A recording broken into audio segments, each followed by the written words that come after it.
बोलिए सद्गुरु देव की जय। आज ध्यान शिविर का समापन दिवस है। 7 दिनों तक सब लोगों ने ध्यान का लाभ लिया, साथ साथ मार्मिक विचार भी श्रवण करते रहे। आज 17 अगस्त है।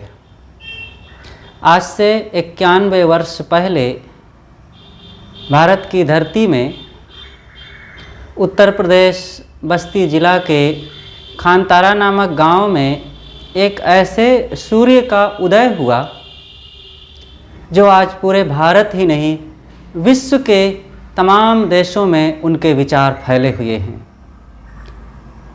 जो एक महान दार्शनिक, महाविद्वान, महान ज्ञानी, शास्त्रों का चिंतक और अनेक उपनिषद, वेद, महाभारत, रामायण, गीता, बुद्धवाणी आदि ग्रंथों का टीकाकार और सद्गुरु कबीर साहब जी के बीजक तथा उनकी अन्य वाणियों पर काम करने वाले, टीका व्याख्या करने वाले, उनके परम अनुयायी, परम पारखी, महान संत वैराग्यवान सद्गुरु श्री अभिलाष साहब जी की आज 91वीं जयंती है।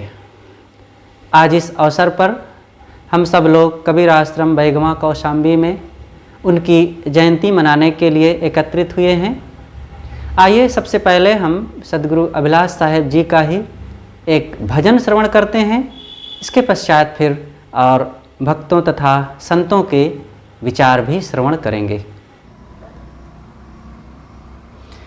अब हम बोलब बचन संभारी, अब हम बोलब बचन संभारी, नहीं कटु कहब ना निंदा करिबे, नहीं कटु कहब ना निंदा करिबे, नहीं देब हम गारी, कमी देखी नहीं हसब कोई को, कमी देखी नहीं हसब कोई को, अपनी ओर निहारी, अब हम बोलब बचन संभारी,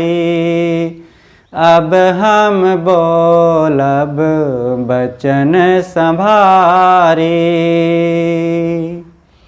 तर्क वितर्क ना करब काहू से, तर्क वितर्क ना करब काहू से, हंता हृदय निकारी, नहीं झुंझलाब न ईर्षा करिबे, नहीं झुंझलाब न ईर्षा करिबे, नहीं बोलब दुतकारी, अब हम बोलब बचन संभारी, अब हम बोलब बचन संभारी, बोलब सत्य मधुर प्रिय निरछल, बोलब सत्य मधुर प्रिय निरछल, अहंकार मद जारी, शासन ममता भार त्यागी के, शासन ममता भार त्यागी के, कर्तव्य शील विचारी, अब हम बोलब बचन संभारी, अब हम बोलब बचन संभारी, झूठ खर से अश्लील बहिर मुख, झूठ खर से अश्लील बहिर मुख, हार जीत तज सारी, अब अभिलाष रहब पारख में, अब अभिलाष रहब पारख में, अमृत सिंधु सदारी, अब हम बोलब बचन संभारी, अब हम बोलब बचन संभारी, अब हम बोलब बचन संभारी। बोलिए सद्गुरु अभिलाष साहेब की जय।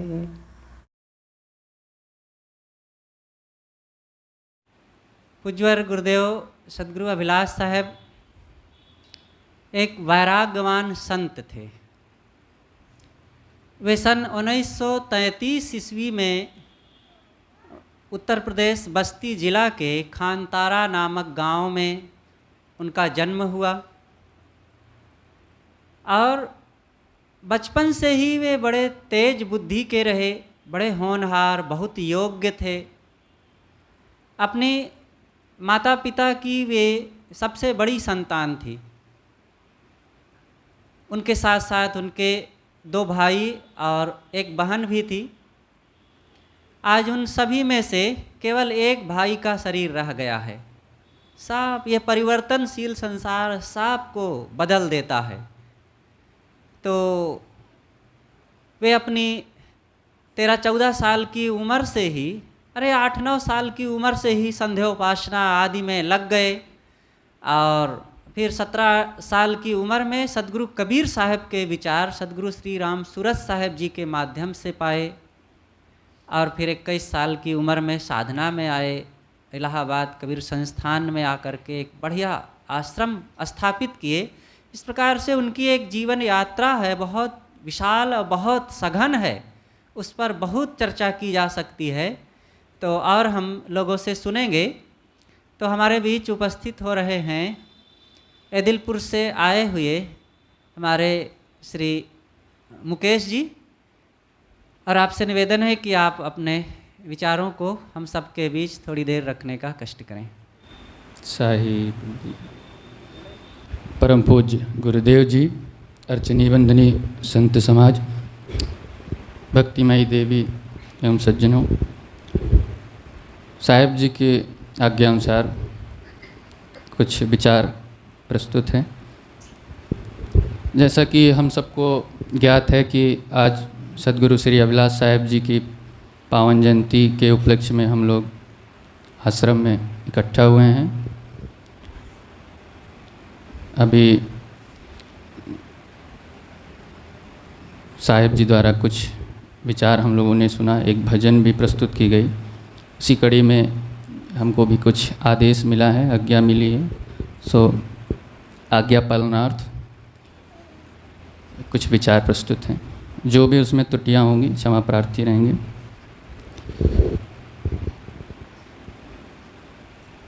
साहिब जी की बाल्यावस्था की कुछ घटनाएं जो संत श्री राम साहिब जी द्वारा रचित जीवन दर्पण पुस्तक से हम लोगों ने अध्ययन किया। एक बहुत ही अच्छी बात उसमें ये आई हमको कि साहिब जी ने जो उस पुस्तक में शब्दों का और उनके जीवन के घटनाओं का क्रम जो व्यवस्थित तरीके से रचित किया है, उस पुस्तक में देखने को मिला है। पुस्तक को पढ़ने लगो तो ऐसा लगता है कि थोड़ा सा और पढ़ो, अगली घटना पता नहीं कैसी हो। इतनी रोचक तरीके से साहिब जी ने उनको सजाया है कि जब किस पुस्तक पढ़ने बैठ जाओ तो उससे मन हटाने का मन ही नहीं करता है। तो सबसे पहले मैं चाहूँगा कि संत श्री राम साहिब जी के लिए बहुत बहुत बधाई कि आपके द्वारा जो अनुभव ज्ञान था उसकी वजह से हम लोगों ने सद्गुरु श्री अभिलाष साहिब जी के बारे में कुछ ज़्यादा ही जानकारियाँ प्राप्त की। वैसे तो इधर उधर से कुछ ना कुछ ज्ञान मिलता रहता है, लेकिन आपकी पुस्तक जीवन दर्पण में इतना अच्छा वर्णन हुआ है, तो उसको लेकर के हम आपका बहुत आभार प्रकट करते हैं और उसी में की एक छोटी सी घटना आपके समक्ष प्रस्तुत कर रहे हैं। सदगुरु साहिब बचपन से भूत प्रेत से बहुत डरते थे। ये घटना साहिब जी के द्वारा रचित जीवन दर्पण से ली गई हैं, उसी का वर्णन हम कर रहे हैं। तो साहिब जी बचपन में भूत प्रेत से बहुत डरते थे। तो एक छोटी सी घटना है, जब वो बाल्यावस्था में थे तो माता श्री उनकी रसोई में रोटी पका रही थी और बालक थे सदगुरु श्री अभिलाष साहिब जी, तो वो माता जी के पास वहीं पर रसोई में बैठे थे। अंधेरा हो गया था, शाम हो रही थी, तो अंदर दीपक जल रहा था और माता श्री रोटी पका रही थी। कुछ समय बाद जब रोटी पक गई तो माता जी ने कहा, बेटा जाओ और पिताजी को बुला लाओ, भोजन तैयार है। तो साहिब जी तो पहले उठे, उनको तो पहले से ही भूत प्रेत का डर था। वो उठे और जहाँ तक दीपक का प्रकाश जा रहा था वहाँ तक बड़ी सहजता से चले गए। लेकिन उसके बाद जब दीपक का प्रकाश ख़त्म हुआ, क्योंकि जो उनका घर था थोड़ा सा बड़ा था, रसोई दूर थी, आंगन था, फिर 2 कमरे थे, उसके बाद बरामदे में पिताजी बैठे थे, तो प्रकाश बरामदे में था और रसोई में था। तो रसोई में जहाँ तक प्रकाश था वहाँ तक वो आराम से गए। लेकिन उसके बाद जैसे ही प्रकाश ख़त्म हुआ तो उनको डर लगा कि ये अंधेरा चालू हो गया है, अब मुझे कोई भूत प्रेत पकड़ लेगा। तो इस वजह से वो बड़ी तेज़ी से वहाँ से भागते हुए गए और सीधा केवल बरामदे में ही नज़र टिकाए रहे, इधर उधर कहीं भी ना देखे। उनको डर था कि अगर मैं इधर उधर देखूंगा तो मुझे भूत या प्रेत कोई दिख जाएगा, जिससे मैं भयभीत हो जाऊंगा और मुझे पकड़ लेगा। तो ये छोटी सी घटना उनको शुरुआत में बहुत डराई, लेकिन धीरे धीरे उनके मन से ये भूत का भ्रम निकलने लगा। कुछ समय बाद साहिब जी बीमार हुए, बुखार आया।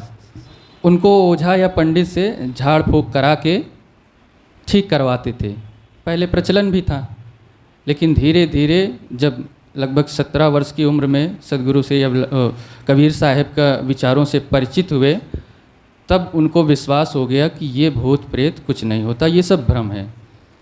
फिर पता नहीं कैसे कुछ ही समय बाद ज्ञान प्राप्त होने के बाद सदगुरु कबीर साहिब के एक बार फिर बीमार हो गए, तो फिर से वही ओझा पंडित को बुलाया गया। लेकिन इस बार तो साहिब जी को खूब पता था कि ये कुछ नहीं होता है, तो ओझा पंडित जी से कहे कि आओ भैया झाड़ दो जो लगा हो हमारी।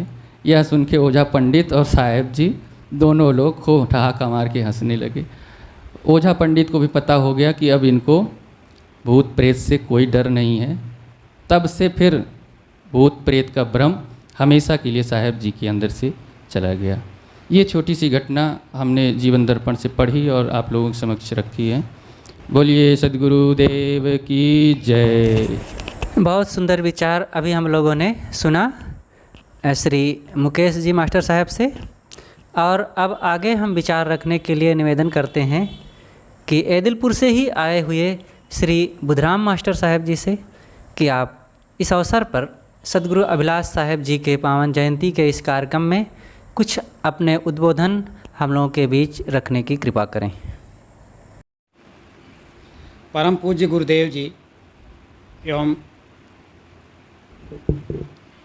आश्रम में पधारे हुए भक्त सज्जनों, माताओं,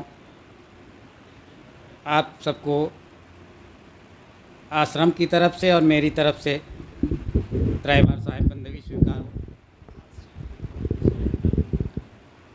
साहिब जी का आदेश हुआ है कि सदगुरु अभिलाष साहब के इस पावन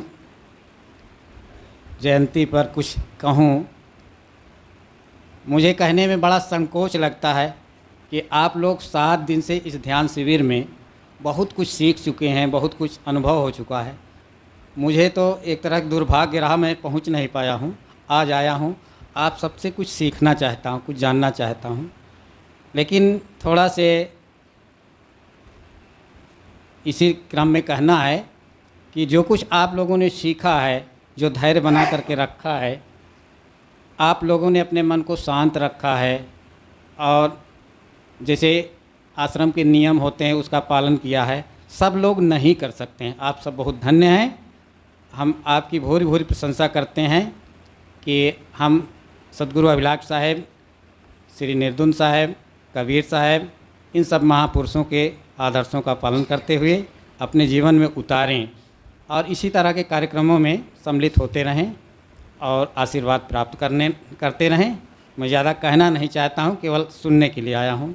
साहेब बहुत सुंदर विचार। थोड़े में दिलपुर से आए हुए हमारे श्री बुधराम मास्टर साहब ने अपनी बातें रखी।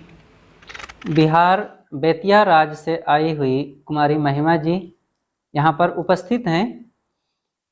आपसे निवेदन है कि सदगुरु अभिलाष साहेब जी के इस जयंती कार्यक्रम में आप उनकी ही एक रचना यहाँ पर प्रस्तुत करने का कष्ट करें। बोलिए सदगुरु कबीर साहेब की जय, सदगुरु अभिलाष साहेब की जय, सदगुरु श्री निर्द्वंद साहब की जय। परम पूज्य गुरुदेव जी, अर्चनीय वंदनीय संत समाज, धर्म प्रेमी भक्त सज्जनों, भक्तिमयी माताओं एवं बहनों, साहेब जी द्वारा आज्ञा हुई है, आज्ञा पालनार्थ आप सबके समक्ष एक छोटा सा भजन प्रस्तुत है। मेरे जीवन के आधार तुम्ही प्रभु, अपने चरण में लगा लेना।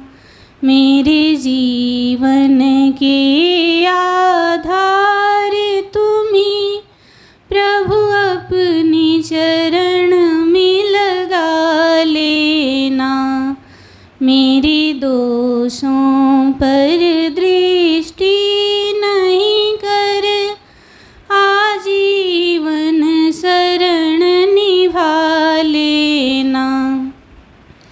मैं हूँ भूला भटका अजान, तुम हो सर्वज्ञ दया में प्रभु।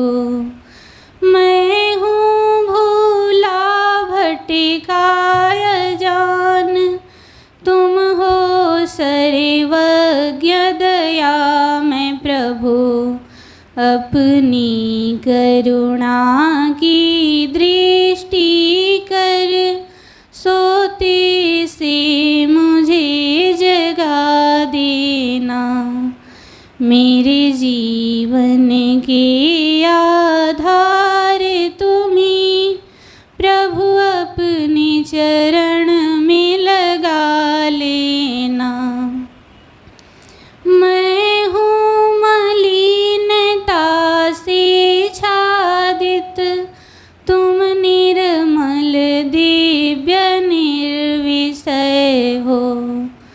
मैं हूँ मलिनता से छादित, तुम निर्मल दिव्य निर्विषय हो। मेरे निविड़ हृदय अंधियारी में निज ज्ञान की ज्योत जला देना। मेरे जीवन के आधार तुम्ही प्रभु, अपने चरण में लगा लेना। मेरे अंत से पट पर हे प्रभुवर, मेरे अंत से पट पर हे प्रभुवर, ना जाने कितने दाग पड़े। मेरे अंतस पट पर हे गुरुवर, ना मालूम कितने दाग पड़े। अपने विवेक के मार्जन से मेरे मन का मैल मिटा देना। मेरे जीवन के आधार तुम्ही प्रभु अपने चरण में लगा लेना।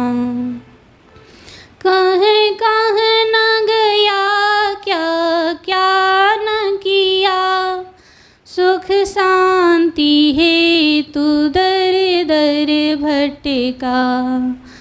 कहीं कहीं न गया क्या क्या न किया, सुख शांति है तू दर दर भटका। पर अब तो दास आपका है, अभिलाष की आस पुरा देना। मेरे जीवन के आधार तुम्ही प्रभु अपने चरण में लगा लेना। मेरे दोषों पर दृष्टि नहीं करे, आजीवन शरण निभा लेना। मेरे जीवन के आधार तुम्ही। बोलिए सद्गुरुदेव की जय। सद्गुरु अभिलाष साहेब जी जैसे ज्ञान और वैराग्य की महामूर्ति थे, वैसे ही वे भक्ति के भी स्वरूप थे। अपने गुरुदेव के प्रति वे कितना भक्ति भाव रखते थे, इस भजन को श्रवण करने से पता चलता है। बहुत ही मार्मिक भजन सुने। अब आगे विचार रखने के लिए हम निवेदन करते हैं नागपुर महाराष्ट्र से पधारे हुए श्री वासुदेव जी डाबरे। आपसे निवेदन है कि आप आकर के इस अवसर पर अपनी कुछ थोड़ी सी बातें कहने का कष्ट करें। परम पूजनीय साहिब जी,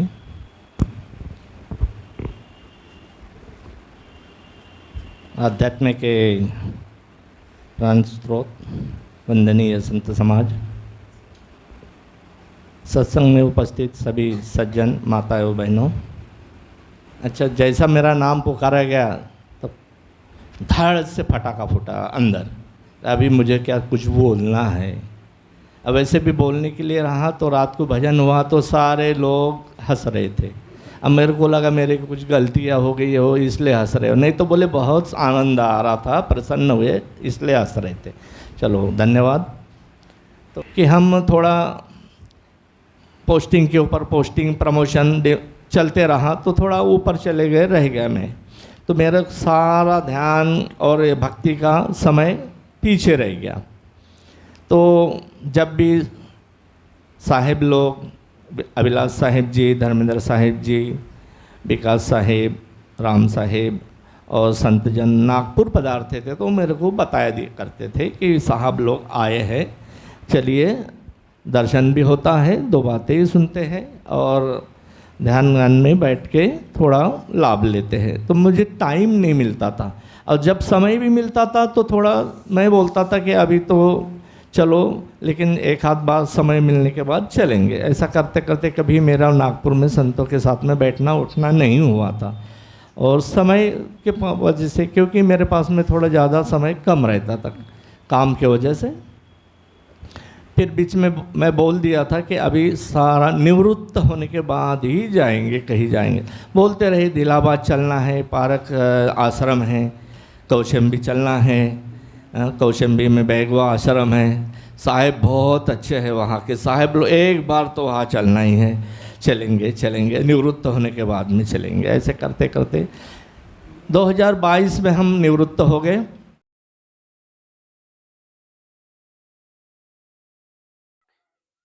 बहुत सुंदर विचार सुने श्री वासुदेव डाबरे साहब से। अब आगे हम विचार रखने के लिए निवेदन करते हैं आपके ही साथी नागपुर से आए हुए श्री विट्ठल तलमले जी से कि आप इस अवसर पर थोड़े से कुछ अपने शब्दों में कुछ बातें कहने का कष्ट करें। आदरणीय साहेब जी और आदरणीय राम साहेब जी और बाकी सभी संत गुरुजन को मेरा साहिब बंदगी, उसी तरह उपस्थित भक्त भाई और बहनों को भी मेरा साहिब बंदगी। चलो, अब ध्यान शिविर के बारे में बोलना है। ध्यान शिविर तो हर जगह हम करते ही है, और ध्यान शिविर का जो लाभ मिलता है तो बहुत अच्छा लाभ अच्छा माना जाना चाहिए। और यहाँ मेरा खुद का ही ऐसा है कि मेरा ध्यान तो कभी लगता नहीं है, लेकिन मैं यहाँ जब आता हूँ तो ये सत्संग रूपी गंगा जब यहाँ बहती है साहेब जी के मुखार बिन से, मैं उसका भरपूर लाभ लेता हूँ, और मुझे उसी से ऐसा लगता है कि मेरा ध्यान भी लग गया और मुझे ज्ञान भी हो गया। और बाकी और ज़्यादा क्या कहना है, बाकी भाई साहब ने तो सब बोले ही दिया है, और बाकी और सब लोग बोलने वाले हैं और उससे ज़्यादा मैं नहीं बोल सकता। इसके आगे आऊँगा तो अच्छी प्रैक्टिस करके आऊँगा तो फिर बाद में बोलूँगा। जी तलमले जी ने बहुत सुंदर थोड़े में अपनी बातें कहा, लेकिन बहुत अच्छी बातें कहा कि मुझे यहाँ आकर के ध्यान का जो लाभ मिला ही, लेकिन ध्यान के साथ ज्ञान का जो लाभ मिला वो ज़्यादा लाभकारी रहा। और अब हम आगे उन्हीं के साथ ही निवेदन करते हैं श्री सूर्यवंशी जी से कि बस थोड़ा सा ही 1-2 मिनट में आप अपनी बातें कहने का कष्ट करें। परम पूजनीय साहेब जी, वंदनीय संत समाज, भक्त प्रेमियों और माताएं बहनों, मुझे आज यहाँ बोलने का 2 शब्द बोलने का अवसर मिला है। उस वक्त में मैं आपसे कुछ बातें शेयर करना चाहता हूँ। असली में देखा जाए तो कबीर पंथ में मेरी 4थी पीढ़ी चल रही है अभी। हमारी आजी और हमारे दादाजी कबीर पंथ में थे, उसके चलते चलते हम लोग अभी तक के इस पंथ से जुड़े हैं। उसके बाद में 1984 में अभिलाष साहेब जी हमारे यहाँ आए थे और 4 दिन का उनका प्रोग्राम लिया था और बहुत अच्छा प्रोग्राम रहा। तो उनसे प्रेरित होके हम लोग भी अभी तक के कबीर पंथ में जुड़े हुए हैं, और बीच बीच में संत महात्मा लोग आते रहते हैं और बहुत सारी ज्ञान की बातें बताते रहते हैं। तो उनसे प्रेरित होके अभी तक के हम लोग इस पंथ में अच्छे से निभा रहे हैं। धन्यवाद। साहिब बंदगी, साहिब बंदगी। बहुत सुंदर। हाँ, अभी हम श्री सूर्यवंशी जी के बहुत थोड़े में विचार श्रवण किए। आपने अपनी बातें बताया कि जो हम पहले से कबीर पंथी हैं, हमारा परिवार भी, लेकिन वर्तमान में जब संतों के सत्संग में जा कर के ये लाभ लिया गया तब पता चला कि क्या कबीर पंथ है। और आपके ही साथी एक जन और हैं, मैं जो वयोवृद्ध हैं उनसे निवेदन करता हूं कि आकर के आप भी अपनी थोड़ी सी बातें यहाँ कह करके हम सबको लाभान्वित करने का कष्ट करें। श्री तोताराम जी आ जाइए, आ जाइए। बैगवा के हमारे भक्तराज श्री श्रीपाल जी से निवेदन है कि आप आइए। अब ध्यान शिविर में तो नहीं रह पाए हैं, लेकिन हमारे आश्रम के हितैषी भक्त हैं, और अरे बहुत लोग हैं, हम किनका किनका नाम लेंगे, लेकिन आप इस अवसर पर आए हुए हैं तो थोड़ी देर अपनी 2 मिनट कुछ बातें कहें कि इस आश्रम में ध्यान शिविर अथवा सद्गुरु अभिलाष देव जी की जयंती आज है तो उनसे हमें क्या मिला। बोलिए सतगुरुदेव अभिलाष साहब की जय, संत श्री निर्दुंद साहब की जय। उपस्थित समस्त संत समाज, भक्त प्रेमी बंधुओं, माताओं एवं बहनों, आज का दिन हमारे बीच में ऐसे महापुरुषों का रहा, संतों का रहा कि जानने के बाद उनका इतिहास याद आता है, और उनके बताए हुए मार्ग पर चलने के लिए हमें हमेशा तत्पर रहना चाहिए। आ कर के सुन कर के चले जाना वो बात अलग हो गई, लेकिन हमको उनके विचारों को सुनने के बाद जो अनुसरण करके चलेंगे तब हमारे जीवन का लाभ मिलेगा। मैं 1994 की बात बता रहा हूँ, अपने जीवन की घटना। चूँकि मैं बहुत ही सौभाग्यशाली हूँ, चूँकि मेरा इस ग्राम में जन्म हुआ और बचपन से, चूँकि हमारे पूर्वज पढ़े लिखे नहीं थे, ना उनसे भक्ति भाव से मतलब था, पता नहीं कैसे बचपन में मैं ही बच्चों के साथ खेलते खेलते इधर आ गया। और हमारे बीच में नहीं है, निर्दुंद साहब के साथ रहते थे, भंडारी साहब, हम प्रेम से सभी लोग उनको भंडारी साहब कहते थे। उनके बीच में खेलते थे, कुछ ना कुछ काम किया करते थे, बस वहीं से विचारधारा शुरू हो गई। उस धारा में हम भी बहते चले गए। आगे चल कर के हमें साहब के द्वारा यहाँ पे दीक्षा मिल गई, और ऐसे समय में दीक्षा मिली जब साहब जी के गुरु तपसी साहब भी 89 में यहाँ आए थे। उस दिन हमको दीक्षा मिली थी। 5 वर्ष तक हम लोगों को कुछ नहीं दिया गया। ये साहब कहते थे कि बच्चे हैं, ये बिगाड़ डालेंगे, ऐसा कहा जाता था। लेकिन हम सब बहुत ही सौभाग्यशाली हैं, बचपन से यहीं पे सीखते रहे।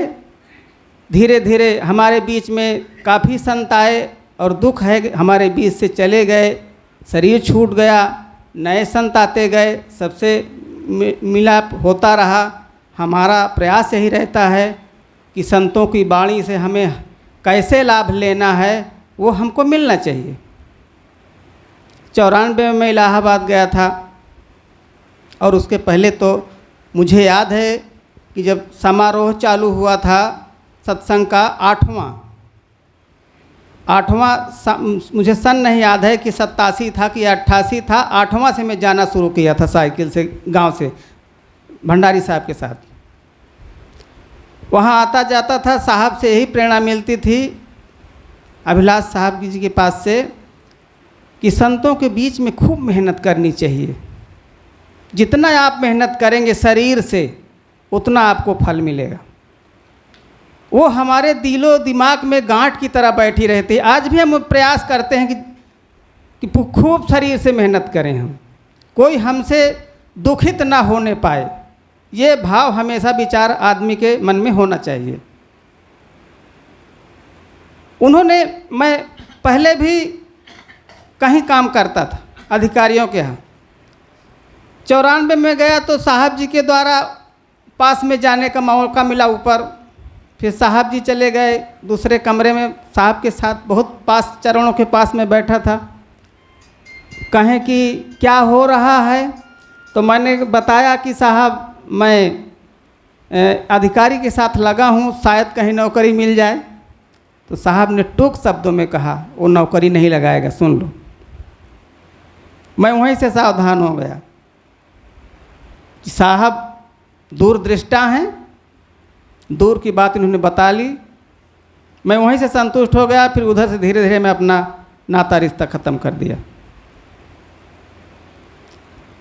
साहब ये बोल रहे थे, पहले ही बोले थे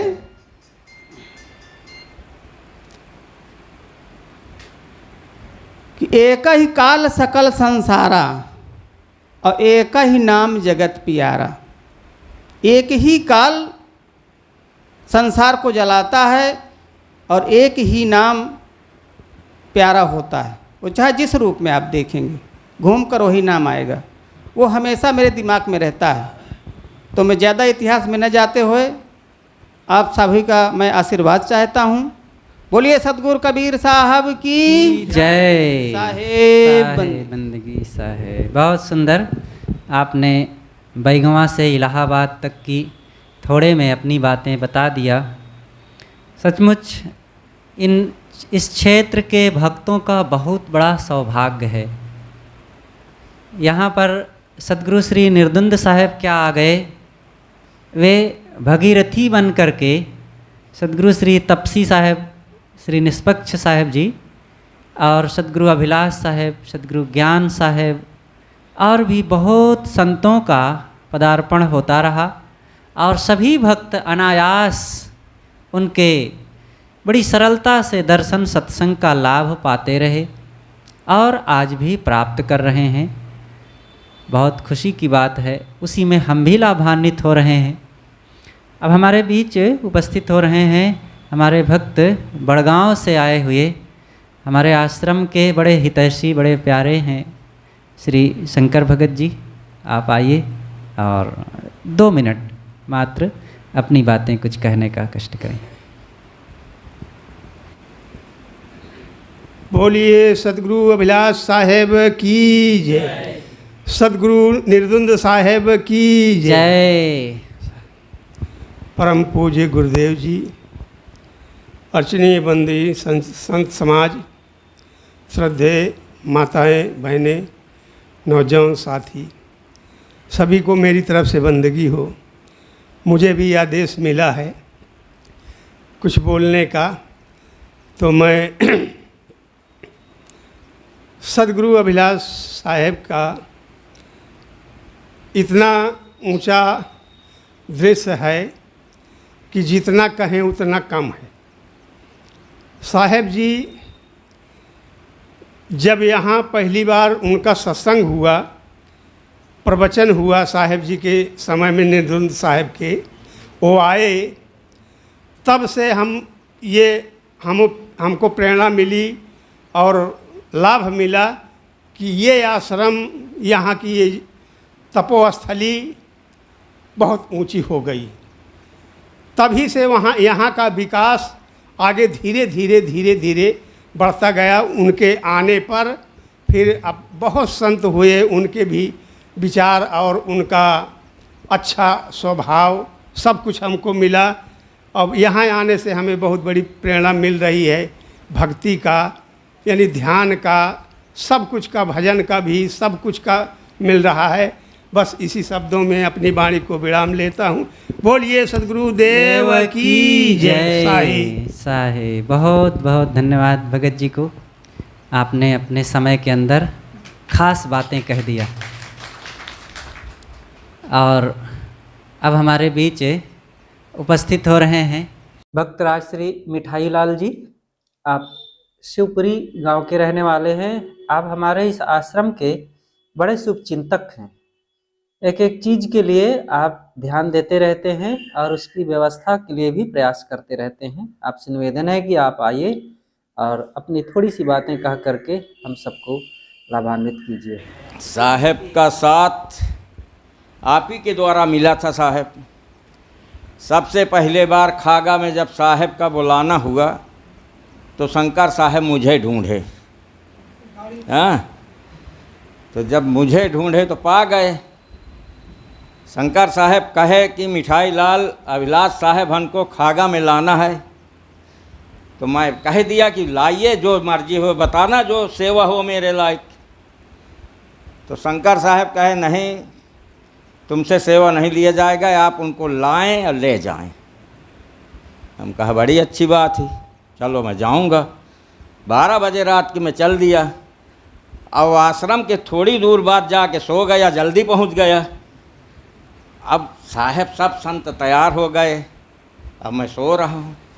जगह फिर गया तो जीप के आड़ में खड़ा हो गया। सब संत आ गए। जब साहब जी आए तो बोले कहाँ है चोर? अब हम कहा हमारी धुलाई भाई, अब क्या बताए। बुलाए, क्यों बंदगी नहीं किया? जब ऐसा बोले तो दिल में तसल्ली आई कि बच गए। बंदगी किया, जलपान किया कि नहीं किया? नहीं बोले। तुरंत एक साधु का, जब साहेब हमसे कोई वही नहीं था कि साहेब कौन हैं, कैसे हैं, कहाँ के हैं, तो वही था बस साहेब। आप अपनी गाड़ी में गुरुदेव जी को लेकर के कई बार इलाहाबाद से खागा आए और गए, और साथ में यहाँ बैगवा भी लाए हैं। एक बार हमारे बीच उपस्थित हो रहे हैं बिछियावा से आए हुए हमारे भक्तराज श्री रामदीन जी, लेखपाल जी। आप आइए और अपनी थोड़ी सी कुछ बातें कहने का कष्ट करें। बोलिए सदगुरुदेव की परम पूज्य गुरुदेव जी, बुद्ध मंगलमय संत समाज, भक्त जन एवं सदगुरु अभिलाष साहब के विषय में मुझे भी एक घटना याद है। मैं ये आजुआ में एक आश्रम है जिसमें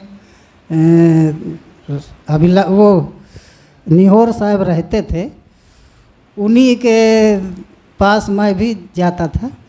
तो उन्होंने एक बार बताया कि सदगुरु अभिलाष साहब को कहीं प्रोग्राम लगा हुआ था, तो उसमें भोजन की भी व्यवस्था थी। तो कुछ भक्त लोग आए तो भोजन किए, अब पत्तल वहीं छोड़ दिए। तो अब जब छोड़ दिए तो वो रखा हुआ है, तो जो वहाँ के संत थे, कोई कहता तुम उठा लो, कोई कहता तुम उठा लो, तो कोई उठा नहीं रहा था, एक दूसरे को ठेल रहे थे। और सदगुरु अभिलाष साहब भी वहीं सुन रहे थे। तो जब किसी ने नहीं उठाया तो सदगुरु अभिलाष साहब स्वयं गए और पत्तल उठाकर चल दिए। तो जब उनको देखा तो सब संत दौड़े, कहने अरे साहब आप रहने। तब वो डांटे, कहा अभी तक तो कोई नहीं उठा। तो इस प्रकार उन्होंने हमें सेवा करने का ज्ञान दिया, तो सेवा कैसे की जाती है। और मैंने उनका प्रवचन भी सुना है जा कर के प्रीतम नगर में। तो वो जो प्रवचन करते थे बहुत सरल भाषा में करते थे कि सबकी समझ में आ जाए। ठीक है, बहुत बहुत धन्यवाद। अब हम संतों की तरफ चलते हैं। हमारे बीच उपस्थित हैं संत श्री प्रशांत साहब। आपसे निवेदन है कि 5 मिनट में आप अपनी बातें ध्यान शिविर और पूज्यवर गुरुदेव जी के बारे में कुछ कहने का कष्ट करें। बोलिए सदगुरुदेव की जय, संत समाज की जय, साहिब बंदगी साहिब। परम पूज्य गुरुदेव जी, अर्चनीय बंदनीय मुद मंगलमय संत समाज, धर्म प्रेमी सज्जनों, माताओं बहनों, आप लोगों के समक्ष कुछ मिनट कुछ बातें प्रस्तुत है।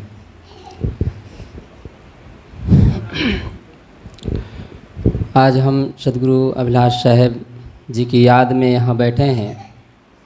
कई दिन से यहाँ पर ध्यान शिविर का लाभ ले रहे थे और आज सदगुरु अभिलाष साहब को याद करके अपने मन को, अपने जीवन को, अपने मुख्य उद्देश्य को याद करना है। मानो यहाँ पर सदगुरु अभिलाष साहब की याद में कई ऐसी बातें हैं जो संतों से सुने थे, बहुत सारी बातें याद है। एक बार गुरुदेव जी के पास मैं गया, अपनी बात एक भोली बुद्धि कि साहब जी मैं आप जैसा बनना चाहता हूँ। तो गुरुदेव जी हंसे, मुस्कुराए। फिर मैं अपनी बात थोड़ा साफ किया, जैसे आप शांत रहते हैं, गंभीर रहते हैं, निष्क्रोध रहते हैं और आपकी चाल, आपके जीवन से जो रस टपकता है, क्या हमारे जीवन में ऐसा नहीं हो सकता है? तब गुरुदेव जी गंभीर होकर कहते हैं कि बस लगे रहो, हो जाएगा। सच में ये बात बहुत ही सराहनीय और दिल की बात है, दिल को छूने वाली है।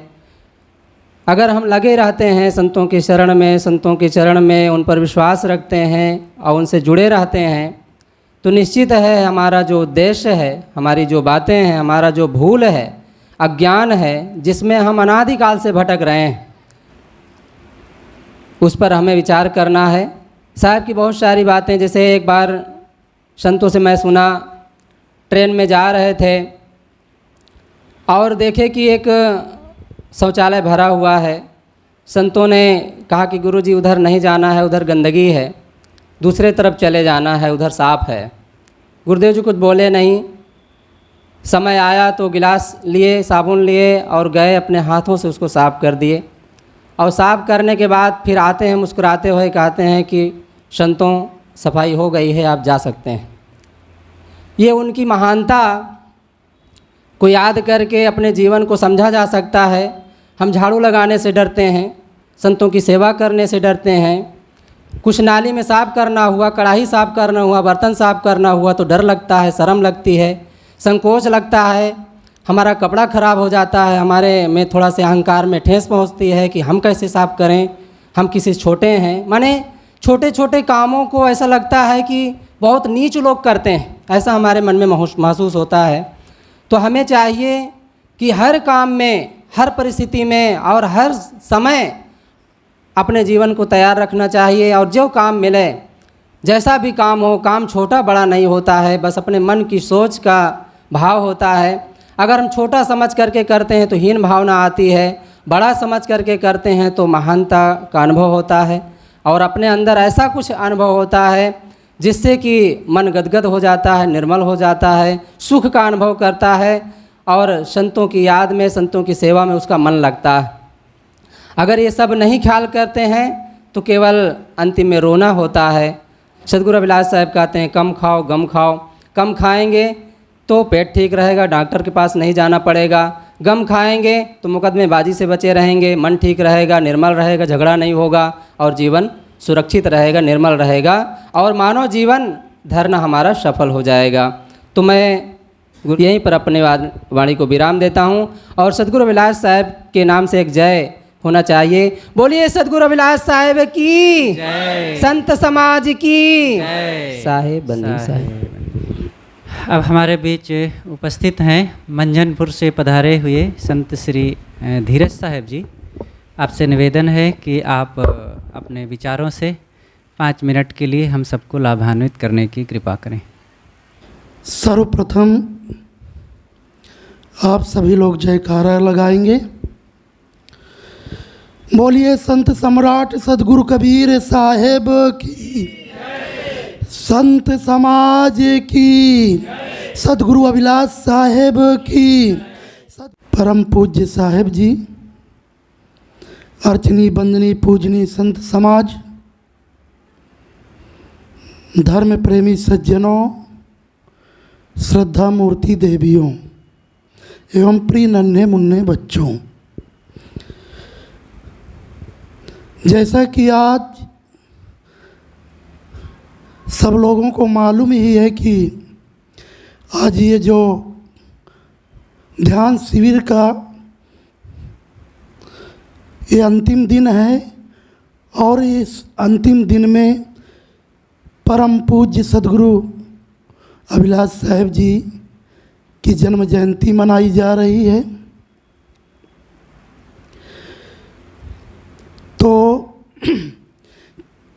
किसी ने कहा कला जाने जो जीने की, अमरता पा सके सोई, नहीं कल्याणकारी जीवों की दुर्गति कभी हुई।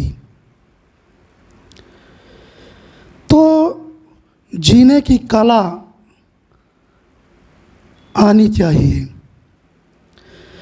किसी शायर ने कहा कि घर को सुंदर चीज़ों से सजाना सीखो, देश को भौतिक समृद्धि से सजाना सीखो, मन को सद्गुणों से सजाना सीखो, लेकिन सबसे पहले जीवन जीने की कला सीखो।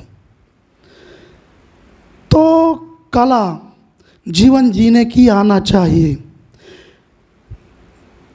कुछ लोगों का जीवन तो अंधेरे में बीत जाता है और कुछ ऐसे महापुरुष होते हैं जिनका जीवन स्वयं तो रोशन होता ही है, लेकिन समाज को भी रोशनी देने का काम करते हैं। जैसे एक जलता हुआ दीपक अनेक बुझे हुए दीपकों को जला देता है, उसी प्रकार से सदगुरु अभिलाष साहेब जी का जीवन था। उन्होंने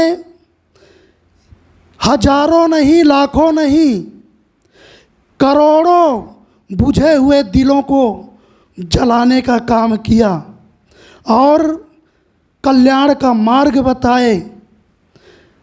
आज हम सब उन्हीं के बताए हुए कल्याण पथ पर चल करके अपने जीवन का कल्याण कर सकते हैं। महापुरुषों का जीवन प्रकाश स्तंभ की तरह होता है।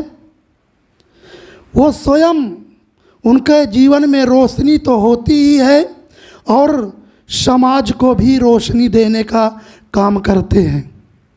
महात्मा बुद्ध ने एक बार सभा लगी हुई थी तो अपने भिक्षुओं से कहा कि देखो, फूलों की सुगंधी तो एक दिशा को सुवासित करती है, एक काल और एक दिशा को, लेकिन जो महापुरुषों की सुगंधी होती है वो दिगंतों तक सुवासित होती रहती है। तो सद्गुरु अभिलाष साहेब जी हम सबके बीच में तो नहीं, शरीर से तो नहीं हैं, लेकिन आज उनके जो बताए मार्ग हैं, आज उनके त्याग से, रहनी से, उनके कृत और कृत्यों से हम सबको रोशनी मिल रही है, लाभ मिल रहा है।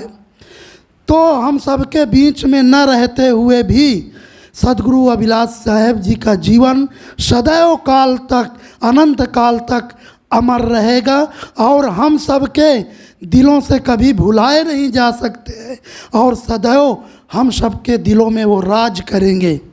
तो हम सबके बीच में सद्गुरु कबीर साहेब, बुद्ध जी और अनेक महापुरुष हुए, वो नहीं हैं, लेकिन आज भी उनके कर्मों की सुगंधी, उनके त्याग की सुगंधी, उनकी रहनी की सुगंधी आज भी हम सबको सुवासित कर रही है। और इसलिए हम सबको चाहिए कि हम सबको सद्गुरु अभिलाष साहेब जी ज्ञान दिए, विचार दिए और आशीर्वाद दिए, स्नेह दिए, उसको कभी ना भुलाएं और अपने दिल में सदैव बिठा करके रखें। बस इन्हीं शब्दों के साथ मैं अपनी वाणी को विराम देता हूँ। बोलिए सद्गुरुदेव की जय। बहुत सुंदर, थोड़े में आपने काम की बातें और गुरुदेव जी के संबंध में भी कुछ बातें कही जो बहुत ही मार्मिक रही। अब आगे मैं निवेदन करता हूँ हमारे संत श्री ध्यान साहेब जी, आपसे निवेदन है कि आप अपने सुंदर विचारों से हम सबको लाभान्वित करें। परम पूज्य मंचासीन सद्गुरु के पद पर विराजमान परम आदरणीय श्रद्धेय संत श्री विकास साहेब जी, सद्गुरु कबीर आश्रम बैरी से पधारे परम श्रद्धेय आदरणीय संत श्री शंकर साहेब जी, आदरणीय संत श्री राम साहेब जी, आदरणीय संत श्री धीरज साहेब जी, मुद मंगल में संत समाज, दूर दूर से पधारे श्रद्धालु भक्त सज्जनों, नागपुर महाराष्ट्र से पधारे भक्तगण, साध्वी समाज, भक्तमती माताओं एवं देवियों, आप सबको बताया ही जा चुका है कि आज साप्ताहिक ध्यान शिविर का अंतिम सत्र, अंतिम दिवस के उपलक्ष्य में ये कार्यक्रम आयोजित है। सद्गुरु अभिलाष साहेब जी का प्रथम दर्शन अपने को 1994 में हुआ। 1994 से पूर्व मैं रामानंदी संप्रदाय से जुड़ा था। यहाँ आने का शुभ अवसर मिला और उस वर्तमान समय में पूज्य सद्गुरु के पद पर सद्गुरु श्री निर्धुन साहेब जी विराजमान थे। उस समय भंडारी साहेब जी, परमहंस साहेब, गुरमिलन साहेब, चेतन साहेब, अन्य संत गुरुजनों के दर्शन हुए और श्री विकास साहेब जी तो सेवा में थे ही। परमहंस साहेब एक ग्रंथ दिए पढ़ने के लिए, बोले बच्चा इसको पढ़िए। तो पूज्य सदगुरु अभिलाष साहब जी का ग्रंथ वो उपनिषद सौरभ था। उपनिषद सौरभ पढ़ा, बहुत प्रेरणा मिली। और फिर पारक प्रबोधिनी बीजक पारक प्रबोधिनी अध्ययन किए, उससे भी बहुत अनुभव हुआ, भ्रांति दूर हुई। जो जीवन में आडंबर पाखंड था, क्योंकि जड़ पूजा में था, तो उसमें प्रेरणा मिली कि एक साखी के द्वारा बोध हुआ, सरगुण की कर सेवा निर्गुण का कर ज्ञान, सरगुण निर्गुण से परे तहा हमारो ध्यान। बीजक पारक प्रबोधिनी ग्रंथ को पढ़े, साखी प्रकरण से सदगुरु कबीर साहब की साखी है। सरगुण की कर सेवा, माता पिता गुरुजन चलते फिरते प्राणी, ये सगुण भगवान हैं, इनकी सेवा करें। निर्गुण का कर ज्ञान, और सदगुरु संतों के सानिध्य में सत्संग में जो उनका विचार, उनका अमृतवाणी है, वही निर्मल ज्ञान आत्मज्ञान है। जब दोनों को पूर्ण बोध हो जाता है, सरगुण निर्गुण से परे, सरगुण और निर्गुण दोनों का पूर्ण ज्ञान बोध प्राप्त हो जाता है, तहाँ हमारो ध्यान शिविर अभी चल ही रहा था अपने को सदगुरु अभिलाष साहब जी के दरबार आश्रम में जाने को। फिर कई वर्षों तक पूज्य सदगुरु अभिलाष साहब जी के दर्शन और सत्संग, उनके अमृतवाणी से लाभ मिलता ही रहा। और 25 या 26 सितंबर 2012 में साहब जी का स्वरूप लीन हुआ, पार्थिव शरीर, भौतिक शरीर का शरीरांत हुआ। उसमें भी अपने कई संत गुरुजन, कई भक्त दूर दूर से साहब जी की समाधि में उपस्थित हुए। यहाँ साप्ताहिक ध्यान शिविर जो शुभारंभ हुआ, यहाँ आसपास के जो भक्तगण हैं इस ध्यान शिविर से विशेष लाभ ले रहे हैं। माताएं बहनें भी इससे लाभान्वित हो रही हैं।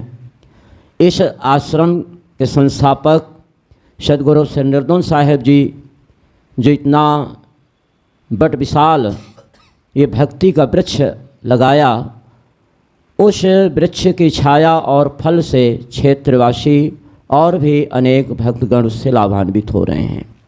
संतों का जीवन ही बताया गया है। संत बड़े परमार्थी, शीतल उनके अंग, तपन बुझावें और के दे दे आपन रंग। सदगुरु संतों का परमार्थ जीवन सदियों से रहा है, आज भी चल रहा है। सदगुरु कबीर साहब, तथागत बुद्ध, महावीर स्वामी, संत गाडगे, संत नामदेव, गुरु रविदास जैसे महापुरुषों की क्रांति क्या अभियान चलता ही रहा, आज भी चल रहा है। आज वर्तमान में पूज्य सदगुरु निर्दोन साहब जी की तपोस्थली बैगवा, जो कौशाम्बी जनपद में स्थापित है, यहाँ अनेक संत गुरुजनों का पदार्पण होता रहा। सदगुरु अभिलाष साहब जी का पदार्पण हुआ, सदगुरु निष्पक्ष साहब तपसी साहब जी का, श्री ज्ञान साहब जी का, संत श्री सनाथ साहब जी का, अनेक संत गुरुजनों का पदार्पण होता रहा। आज भी वर्तमान में पदार्पण हो ही रहा है। तो साप्ताहिक ध्यान शिविर का आज समापन दिवस है और साथ साथ सदगुरु अभिलाष साहब जी का पावन जयंती करें। इन्हीं अंतिम शब्दों के साथ सदगुरु अभिलाष साहब जी के पावन चरणों में श्रद्धा सुमन समर्पित कर। बहुत सुंदर विचार श्रवण कर रहे थे अभी हम संत श्री ध्यान साहब जी के द्वारा। अब आगे हम निवेदन करते हैं हमारे बीच उपस्थित परम पूज्य संत श्री शंकर साहब जी से कि आप अपने ज्ञान गंभीर और गुरुदेव जी के सानिध्य संबंधी कुछ बातें और विचार सुनाने की कृपा करें। ज्ञान भान गुरु संत जहाँ नहीं अज्ञानतम, मन दुख दोष दलंत बंदों संसद चक्रहर। स्वयं देव गुरु साध विमल करम मानसितु, तो उपकार अगाध पर न लहो बिन स्वच्छ मन। सर्वे भवन सुखिना सर्वे संत रामया, सर्वे भद्राणि पश्यंत माँ कश्चित् दुर्भाग्येत। परमादरणीय संत श्री विकास साहब जी, संत श्री राम साहब जी, संत श्री ध्यानदास जी, संत श्री धीरज दास जी, आश्रम के सभी संत गुरुजन भक्त सज्जनों, अब माताओं बहनों बच्चों, 7 दिन से आप लोग ध्यान शिविर का लाभ ले रहे हैं। ध्यान के साथ साथ ज्ञान चर्चा भी होती गई जो ध्यान को पुष्ट करती गई। उसी अनुरूप से हमारे विकास साहब जी ध्यान के हिसाब से दृष्टांत भी देकर समझाते रहे। बहुत अच्छी प्रेरणा मिली। हमको तो 1 महीना पहले से बुलाए थे, लेकिन मैं बाहर से भ्रमण करके आया तो स्वास्थ्य गड़बड़ हुआ। मैं बोला साहब नहीं आ पाऊँगा। बोले अंतिम तक में ही आ जाइएगा। तो स्वास्थ्य का सुधार हुआ। अंतिम में भाग लिया। जो थोड़े समय में भाग लिया उसमें आनंद का अनुभव हुआ। और 3-4 बार इलाहाबाद में भी भाग लिया। तो यहाँ का जो वातावरण और यहाँ के शांति वातावरण में जो लाभ मिला वो अवर्णनीय है। क्योंकि ये कौशाम्बी जिला ऐतिहासिक जगह है। कौशाम्बी जो किला बना हुआ है जमुना के किनारे, एक पहचान है। उसका इतिहास पढ़ के ही मायावती ने अपने समय में कौशाम्बी जिला बनवा दिया, घोषित किया। और इसका इतिहास मिला। हम लोग भी देखने गए, आप लोग भी देखे होंगे। वहाँ बुद्ध विहार बना है। महात्मा बुद्ध कहते यहाँ अपने 5-5 संतों के, हजारों भिक्षुओं के साथ आते थे ध्यान साधना करने। और स्वामी महावीर भी आते थे। वो दोनों समकालीन थे। दोनों के विचार बहुत सुंदर थे। सदगुरु कबीर साहब के पहले ही महात्मा बुद्ध ने दलितों की दशा देखकर, पहले का जो पाखंड को देखकर, वो राजकुमार ही थे, उनसे सब प्रकार का बल था। उनके द्वारा बहुत कुछ समाज का सुधार हुआ। जो बलि प्रथा, रूढ़वादी प्रथा थी, नरमेध यज्ञ, अश्वमेध यज्ञ, उनके नाम से पशुओं को काट कर देवी देवताओं के नाम से बलि करते थे। उसके लिए महात्मा बुद्ध ने बहुत भी उसके लिए सुधार किया। और जैन धर्म के प्रवर्तक स्वामी महावीर भी, उनके तपोस्थली ध्यान स्थली है और ये बहुत अच्छी जगह है। तो उनके जो शब्द हैं इस वातावरण में गूंजते हैं। उनके जो पद चिन्ह हैं, जब इधर आए तो यहाँ भी आए होंगे, पड़े ही हैं। तो ये भूमि पवित्र है। और दूसरी बात, हमारे श्रद्धेय संत श्री निर्धन साहब जी आकर के यहाँ पर तपस्या किए और अपने गुरुदेव निष्पक्ष साहब को बुलाए। और पहले भी आए होंगे साहब जी, लेकिन मैं अंतिम में 84 में आया साहब के साथ, 1984 में। और मुझको छोटी अवस्था में देखकर निर्धन साहब जी जाते थे उधर। यहाँ तो मैं नहीं आया पहले, क्योंकि मैं 76 से भक्ति मार्ग में विद्यार्थी जीवन से जुड़ा। प्रकाश साहब नाम के हमारे एक संत पहले हमारे गुरु थे भक्ति मार्ग के। फिर वो जब वो गुरु महाराज के आश्रम दिखाए मिलाए, तपसी साहब, वहाँ देखकर प्रभावित हुआ। वहाँ आने जाने लगा। तो 1984 के बड़े सम्मेलन में मैं 1 महीना सेवा किया और त्याग करके आया। तो साहब ने वही हमें अपना गोरख धंधा जो लंबा होता डाल दिया। तो मैं समझ गया साहब जी चाहते हैं कि मेरे पास रहे। तभी मैं रुक गया। और हमारे साहब निर्धन साहब जाते थे, मुझको देखकर बहुत खुश हुए और मेरे कंधों पे हाथ फेरते थे। वो सोचे कि हमारे गुरुदेव की सेवा में अंतिम ये संत आए। फिर तब से मैं साहब के साथ बराबर लगा रहा। हमारे मिठाई लाल जी का संबंध हुआ वहीं से, क्योंकि निष्पक्ष साहब से माला मंत्र लिए थे। सदगुरु श्री निर्धन साहब से भी परिचय हुआ। फिर धीरे धीरे ऐसे भक्त ये यहाँ जुड़े वहाँ जुड़े, सब जगह सेवा करते। और जो कहते हैं जीप लेकर साहब को बुलाते थे। मैं कहा यही सेवा आप करिए, करते रहे जब तक तो उनकी गाड़ी रही। फिर और नेताजी थे, उनकी गाड़ी थी, वो बुलाते थे। अंत में साहब जी से मैं बोला अपनी गाड़ी हो गई है, साहब अपने से आए जाएं, समय से जो होगा हम उसका खर्च देंगे।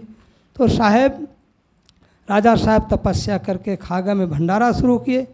दूसरे साल कुछ ऐसे हुआ, बंद हुआ। तीसरे साल फिर मैंने कहा होना चाहिए, फिर शुरू किया। अनवरत साहब आते रहे और बोले साहब जी बोले बच्चा चाहे खिचड़ी बना के खिलाना, लेकिन ये कार्यक्रम करते रहना। तो साहब जी नहीं रह गए, उनकी प्रेरणा मिली, आज भी करते हैं। तो ये महात्मा बुद्ध स्वामी महावीर की तपस्थली है। और सदगुरु कबीर साहब भी इधर आए होंगे, क्योंकि देश विदेश से हूँ फिरा, गांव-गांव की खोरी सब जब साहब कहते तो मिला। इस प्रकार ये तपोस्थली है। यहाँ पर सदगुरु निष्पक्ष साहब, सदगुरु अभिलाष साहब जी आए और ज्ञान साहब जी, सभी संत गुरुजन आए। और हमारे श्रद्धेय निर्धुन साहब जी कितनी तपस्या किए। वो बताते थे कि एक बार चोर आए और दरवाज़ा में कुल्हाड़ा से कहते हैं हम फाड़ डालेंगे, चिढ़ने लगे। तो साहब बोले ठीक है, बाहर से तुम फाड़ो, अंदर से मैं फाड़ता हूँ, दरवाजे को जल्दी हो जाएगा। तब वो चोर लोग डरे कि अरे हिम्मती है, इसके पास कुछ होगा, डर के चले गए। जैसे निर्द्वंद साहब थे वैसे निर्द्वंद ही थे। एक जो है नांगा साहब जी को परेशान कर रहा था, तो साहब जी बोले चल, बाहर ले गए जंगल। कहा जो है कौन कुश्ती से लड़ेगा, अंग्रेजी से लड़ेगा हिंदी से। तो साहब उसको मारे, एक फाइट जब मारे ना तो गिर गया और दूसरा मारे तो कहा हमारे गुरुजी को परेशान करता है। वो सीधे साधे तपस्वी, चल बता जिस तरह से लड़ना चाहे। फिर वो भाग गया।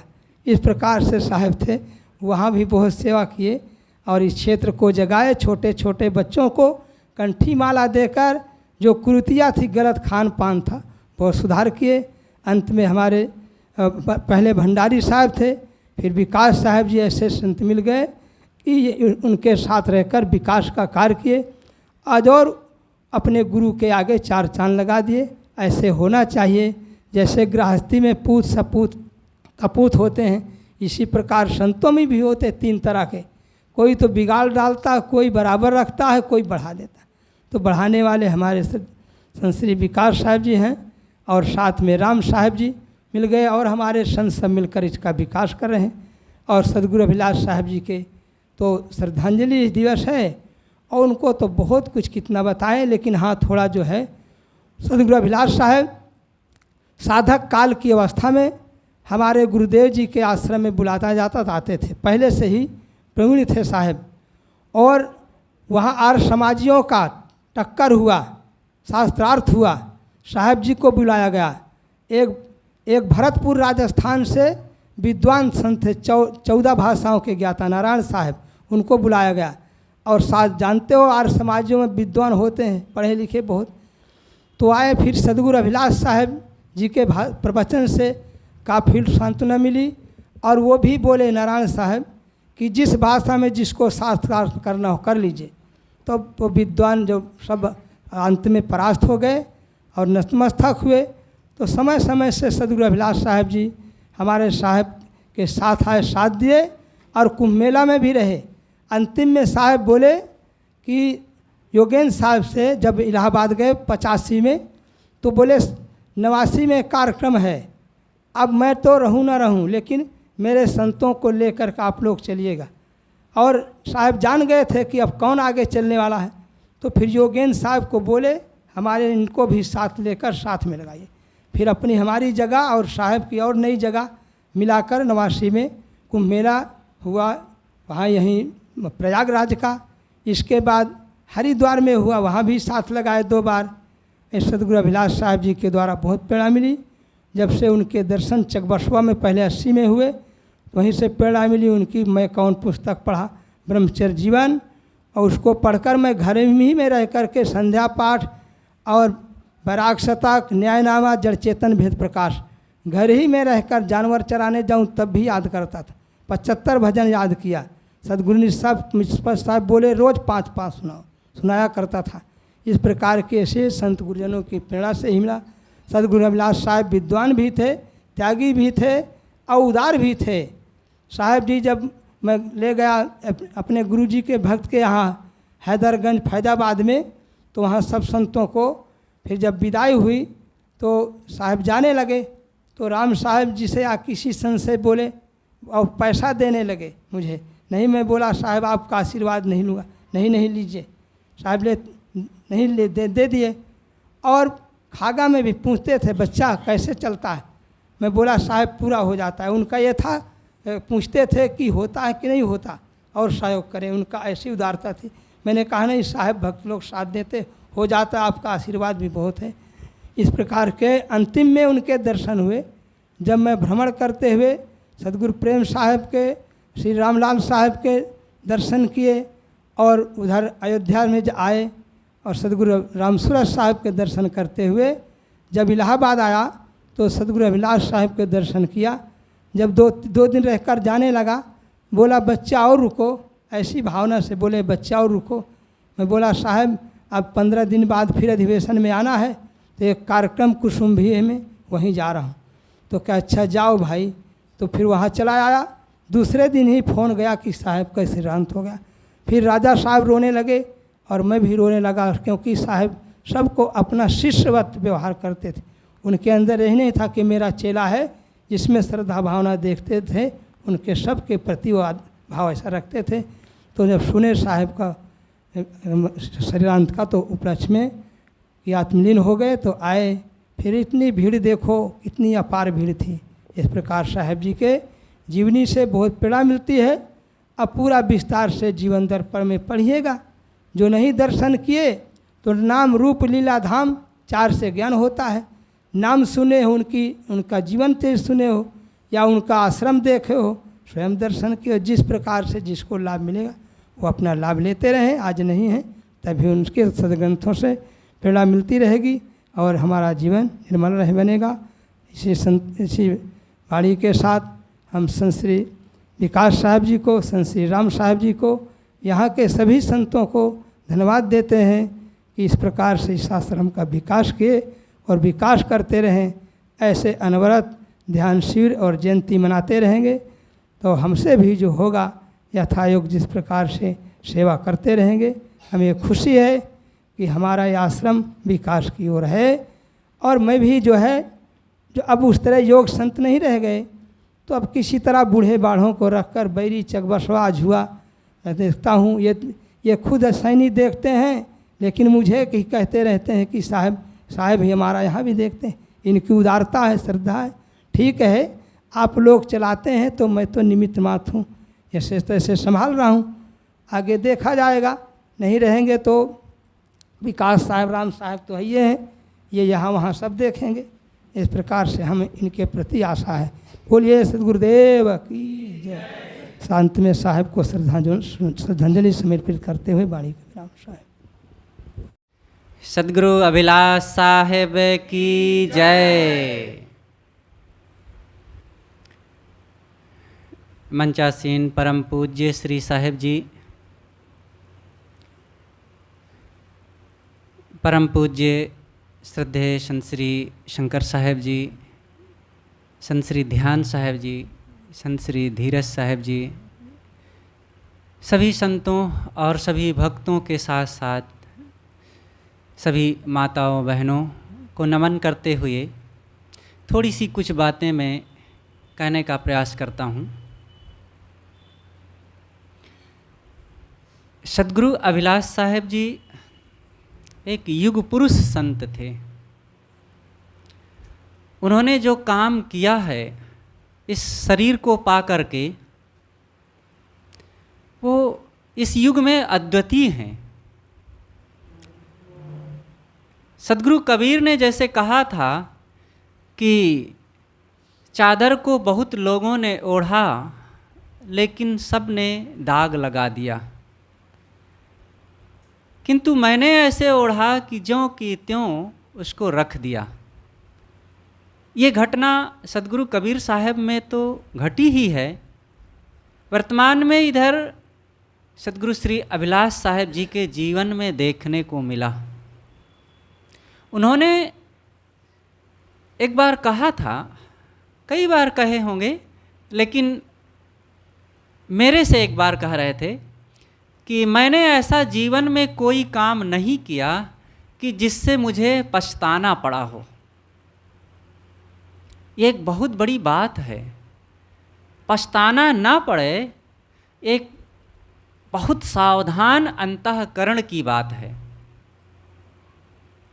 जो सजग रहेगा, जो सदैव निष्काम निर्मोह अनासक्त हो करके और अंतर्मुख हो करके जीवन को जिएगा, उसी के जीवन में ऐसी घटना घट सकती है। पूज्यवर गुरुदेव जी ने जो अपने कल्याण का काम किया सो तो किया ही, उसमें तो उनकी कोई बराबरी नहीं।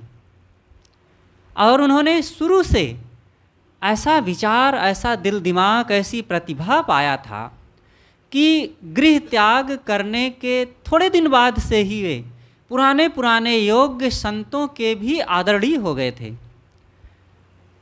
गुरुदेव जी की उम्र कम ही थी उन दिनों, लेकिन उम्रदार संतों ने भी उनका आदर सत्कार करना शुरू कर दिया था, उनके विचार सुनने लगे थे।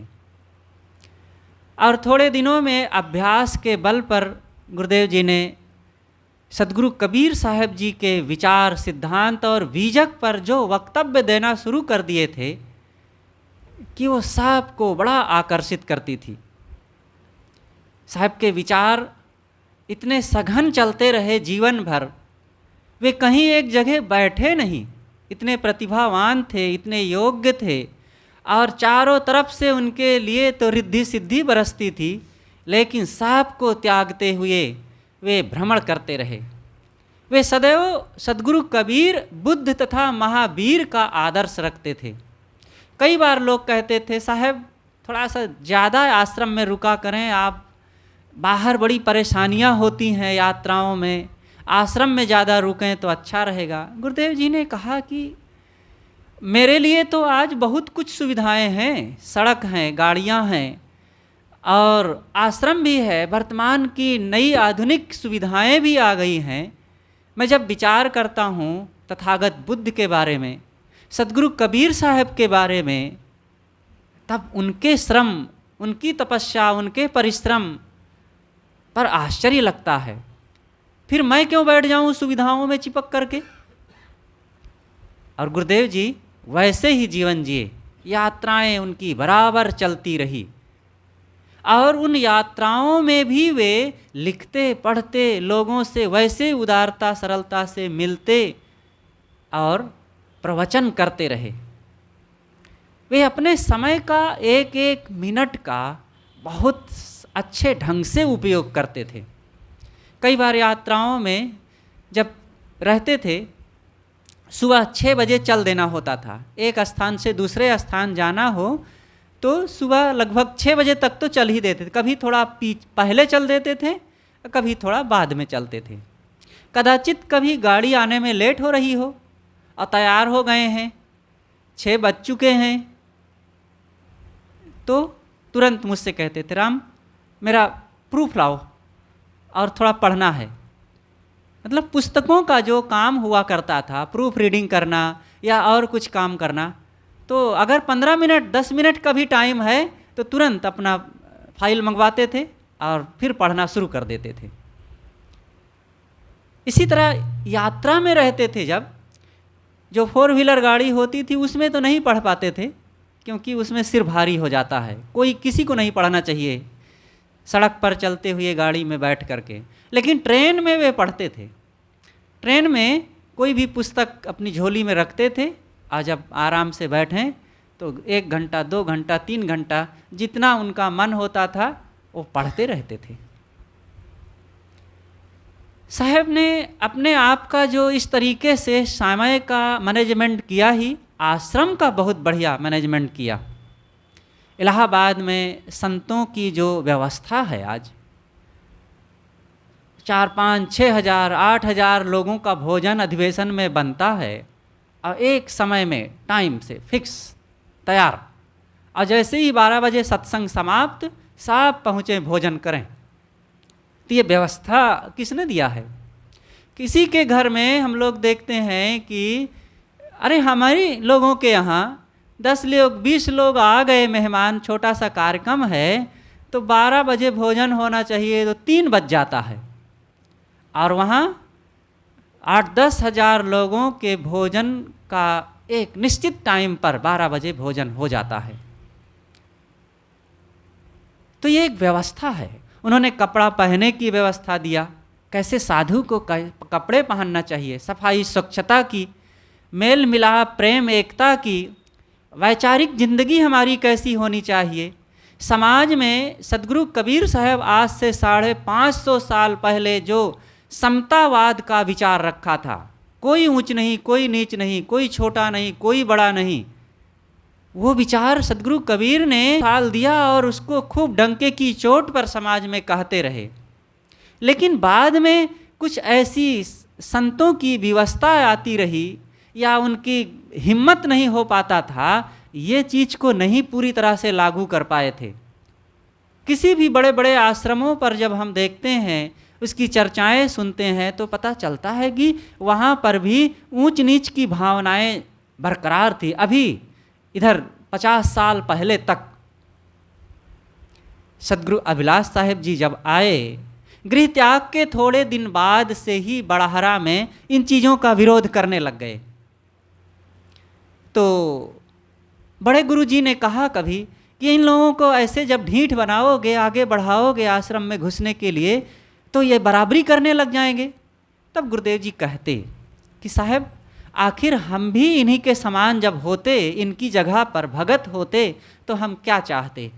यही चाहते ना कि हम भगत हैं, संतों के साथ आए हैं, संतों के पास, तो हमें भी वो प्रेम मिले, वो सम्मान मिले, वो सुविधा मिले, और हम भी सबके साथ बैठ के खा सकें। तो इनको भी अगर दिया जाए तो क्या हर्जा है? आखिर हम लोग यही मानते हैं कि कोई छोटा नहीं, कोई बड़ा नहीं, तो इनके साथ भेद क्यों?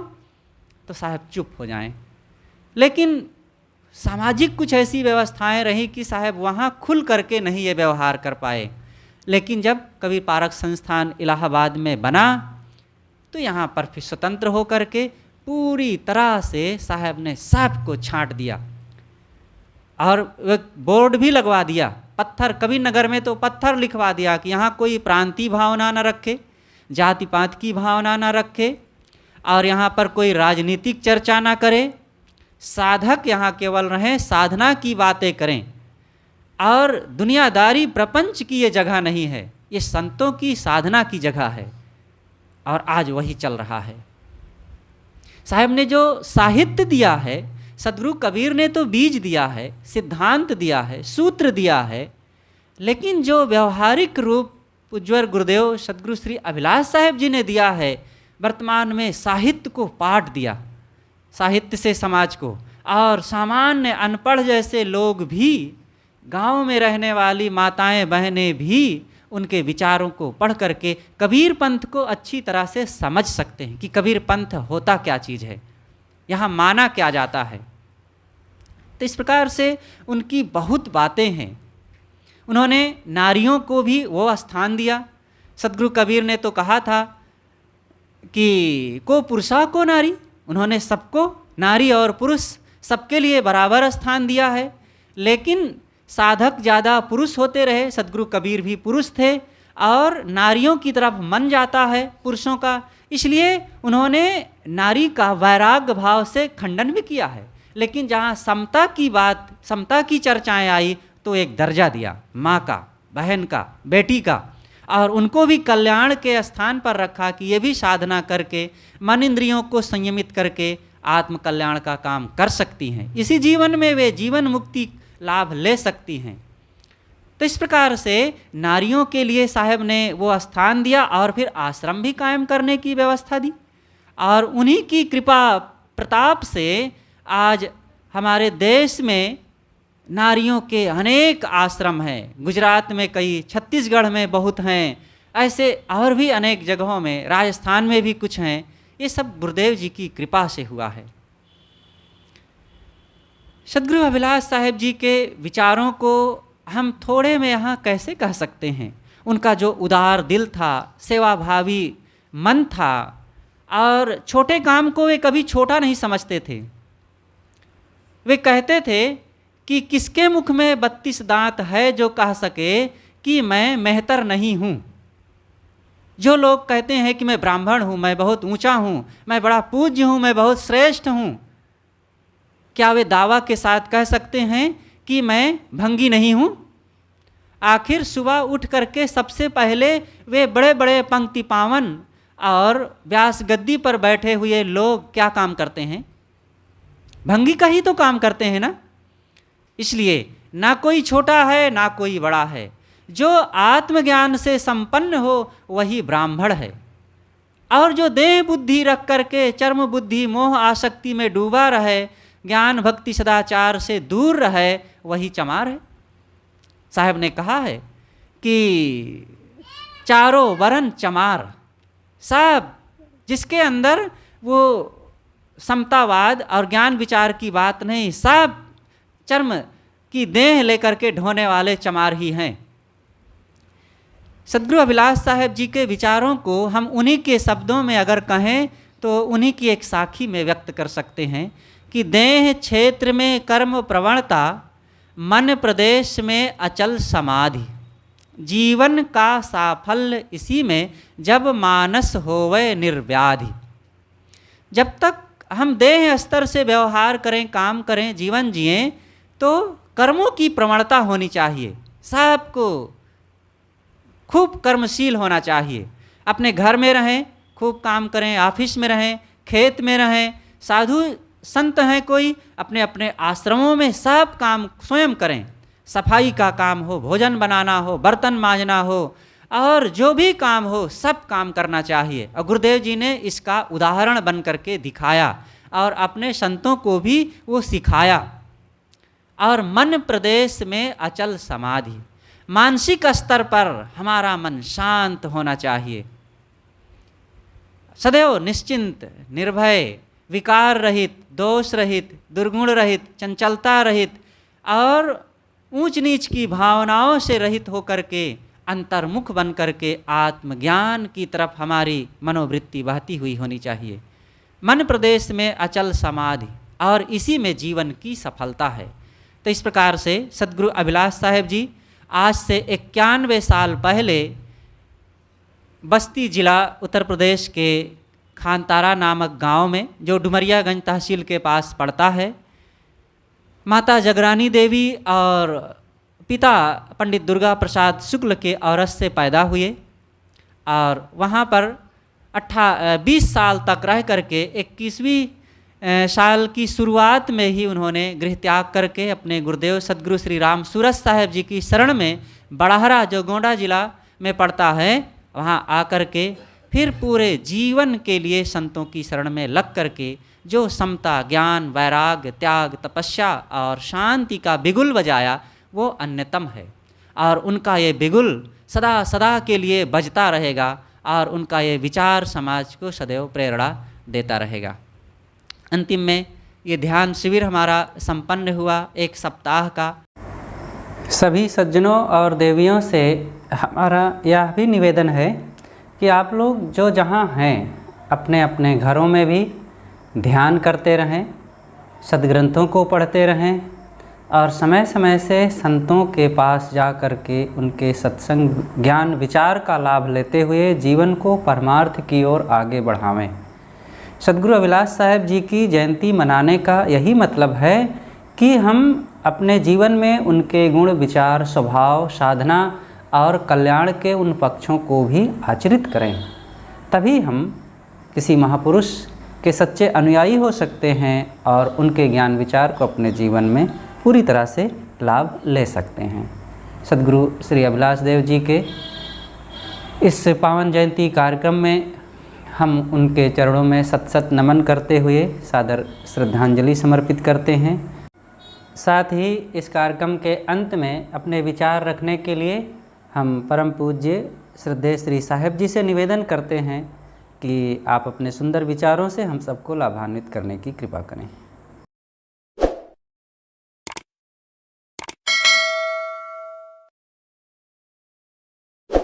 एक बार जय जरा तेजी से सब लोग बोलें। बोलिए सदगुरु अभिलाष साहेब की जय, सदगुरु अभिलाष साहेब की जय, सदगुरु निर्द्वंद साहेब की जय, संत समाज की जय, भक्त समाज की जय।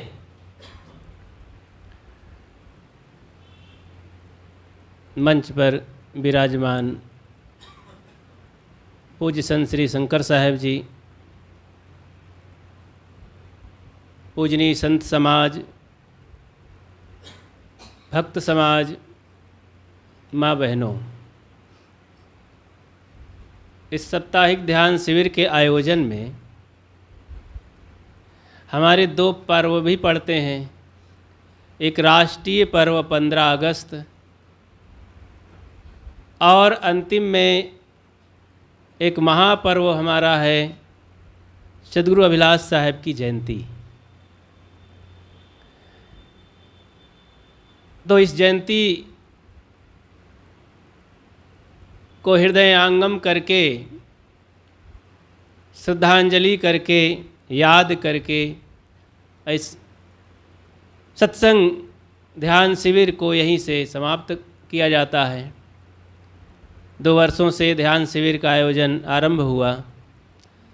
ऐसा विचार भक्तों और संतों से कुछ प्रेरणा आग्रह मिलती रही कि कुछ आरंभ किया जाए।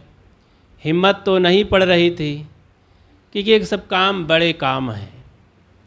व्यवस्था देना, प्रेरणा देना, हम लोग एक साधक हैं, संतों के सेवक हैं। भक्तों में कुछ थोड़ी सी चर्चा कर लेते हैं संतों की बताए हुई बातों को। इतना सब बड़ा काम कैसे कर सकते हैं?